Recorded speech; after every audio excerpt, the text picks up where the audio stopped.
In the forgotten town of Black Hollow, a legend lingers about an artifact known as the Screaming Veil.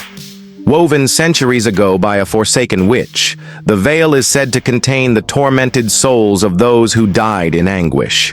Anyone who dares to touch it risks being drawn into its nightmarish realm, where shadows whisper and reality fractures.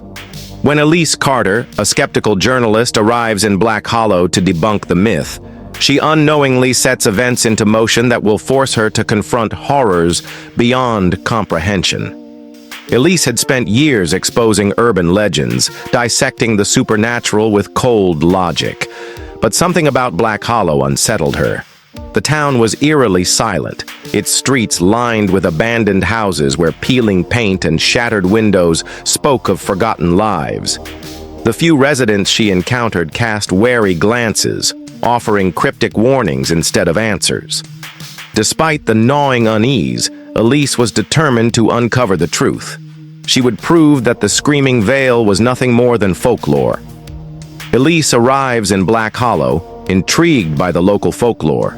She interviews townsfolk who speak in hushed tones about the Screaming Veil, warning her to leave before nightfall. A stubborn investigator, she dismisses their fears as mere superstition and checks into an eerie, near-empty inn. Her first interviewee, an elderly woman named Martha Crowley, refuses to speak at first. When Elise presses, the woman whispers, "The veil isn't cursed, child. It's hungry. It waits." Elise dismisses the statement as nonsense, but notes the woman's shaking hands.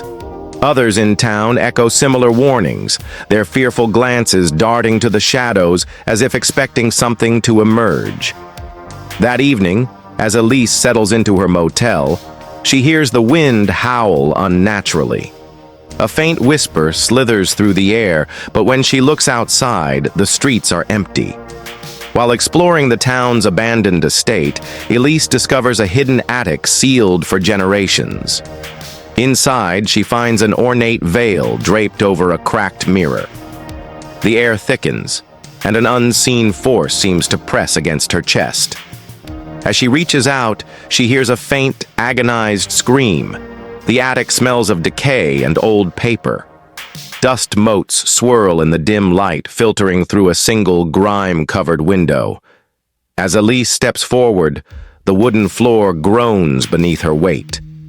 The veil is beautiful, dark silk interwoven with intricate crimson patterns that seem to shift when viewed from different angles. The moment she brushes her fingers against it, a frigid chill shoots through her body. A voice, distant and ragged, whispers, "Stay with us." She jerks her hand away, heart hammering. The attic door slams shut on its own. Determined to uncover the truth, Elise delves into the town's archives. She learns about Marietta Vale, a woman accused of witchcraft who wove the veil before being burned alive. The records hint that her spirit never left and that those who encountered the veil met tragic ends. She discovers an old diary belonging to a man named Jonathan Reed, dated 1863. The final entry reads, "I see them now, the ones trapped within. Their faces stretch against the silk, their mouths open in endless screams. I cannot unsee it. I fear I am next." A cold dread settles in Elise's stomach. The diary's pages are stained with what looks like old blood. That night, Elise experiences a harrowing nightmare. She sees the world through Marietta's eyes, burning at the stake, her shrieks merging with those trapped in the veil. Elise wakes up gasping, only to find the veil lying at the foot of her bed, though she swore she left it in the attic. She touches her neck and feels phantom burns, her skin hot and raw. The whispers return, louder this time. "You belong to us." Elise begins hearing whispers wherever she goes. The veil appears closer each day, its silk shifting as if breathing.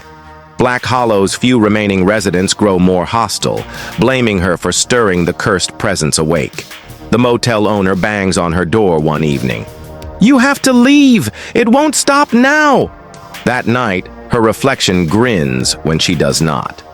Drawn back to the attic, Elise examines the cracked mirror beneath the veil. As she peels the fabric away, grotesque, screaming faces press against the glass. A force pulls at her, trying to drag her into the reflection. She barely escapes, but something follows her back. She sees movement in mirrors now. Her reflection lags, twisting into expressions she never made. Elise's reflection begins to move on its own, contorting into impossible expressions. She starts losing time, waking up with scratches on her arms. A shadowy figure resembling Marietta looms in the periphery of her vision, whispering for her to finish the weaving. She finds herself sleepwalking, threading invisible patterns in the air. Desperate for answers, Elise consults the town's reclusive priest. He reveals that the veil is incomplete. Marietta intended to trap a powerful entity, but was killed before she could finish. Unless Elise completes the weaving, the entity will break free into the world. The veil writhes in her hands, whispering promises of power. Or is it begging for help? Elise gathers the materials and begins the ritual. As she threads the final stitch, the entity manifests, clawing at reality itself. The veil tightens, screaming souls writhing within. The room quakes as Elise fights to seal the abomination away. The whispers become unbearable, pressing against her skull, her sanity unraveling as she forces the last stitch. With a last desperate pull, Elise completes the veil, causing the entity to shriek and implode into the fabric. The veil falls lifeless, its whispers fading. But as she steps away, she notices her reflection grinning. Elise leaves Black Hollow, believing she has ended the horror. However, she soon discovers that her own shadow lingers unnaturally. And at night, in the silence of her apartment, the veil's whispers resume, calling her name. She isn't free. The weaving isn't done. And this time, there is no escaping the screaming veil.